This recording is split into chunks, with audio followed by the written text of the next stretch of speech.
ఓం నమో వెంకటేశాయ. అందరికీ నమస్కారం. ఈరోజు మనం తెలుసుకోబోయేది మదురైలో తరతరాలుగా వినిపించే ఒక ప్రసిద్ధమైన స్థానిక గాథ. ఇక చరిత్రలోకి వెళ్తే ఒక బ్రిటిష్ అధికారి 1812వ సంవత్సరం నుంచి 1828వ సంవత్సరం వరకు రౌస్ పీటర్ అనే వ్యక్తి మదురైకు కలెక్టర్‌గా పనిచేశారు. అయితే అమ్మవారు ఆయనకు బాలిక రూపంలో కనిపించి ప్రాణాలను కాపాడిన సంఘటన ఇప్పటికీ మదురైలో ప్రచారంలో ఉంది. క్రైస్తవుడైన ఆయన హిందూ సాంప్రదాయాలను ఎంతో గౌరవించేవారని, మీనాక్షి అమ్మవారి ఆలయాన్ని భక్తితో నమస్కరించేవారని చెబుతూ ఉంటారు.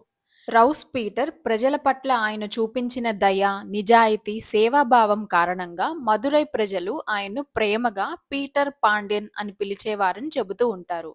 ఆయన క్రైస్తవుడే అయినప్పటికీ కూడా ఇతర మతాలను ఎంతో గౌరవించేవారు.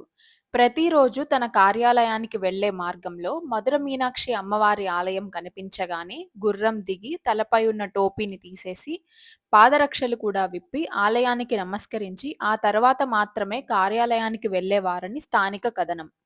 ఇక ఒకరోజు రాత్రి మదురై నగరంలో భారీ వర్షం కురుస్తోంది. ఉరుములు, మెరుపులు, నగరం వణికిపోతుంది. ఆ సమయంలో రౌస్ పీటర్ తన ఇంట్లో నిద్రపోతూ ఉంటారు. అప్పుడే ఒక గజ్జెల శబ్దం వినిపించి ఆయన ఆ శబ్దంతో మేల్కొని ఎదురుగా చూస్తే ఒక చిన్న బాలిక నిలబడి ఉండడం చూశారు. ఆ బాలిక ఒక్క మాట కూడా మాట్లాడకుండా ఆయన్ని చేత్తో పట్టుకొని బయటకు తీసుకెళ్ళిందని స్థానిక గాథ.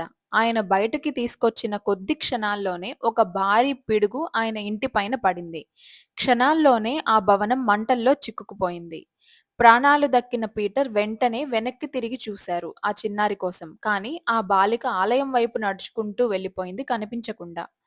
అప్పుడు రౌస్ పీటర్‌కు ఒక విషయం అర్థమైంది. అదేంటంటే తన ప్రాణాలను కాపాడ్డానికి సాక్షాత్తు మధుర మీనాక్షి అమ్మవారే బాలిక రూపంలో వచ్చారని ఆయన నమ్మి దానికి కృతజ్ఞతగా స్వచ్ఛమైన బంగారం, వజ్రాలతో అందమైన పాదరక్షలను తయారు చేసి అమ్మవారికి కానుకగా సమర్పించారని ఇప్పటికీ మదురై ప్రజలు తరతరాలుగా చెబుతూ ఉంటారు. మీరు ఈ గాథ గురించి ఇంతకు ముందే విన్నారా? వింటే మీ అభిప్రాయాన్ని కామెంట్ సెక్షన్‌లో తెలియజేయండి.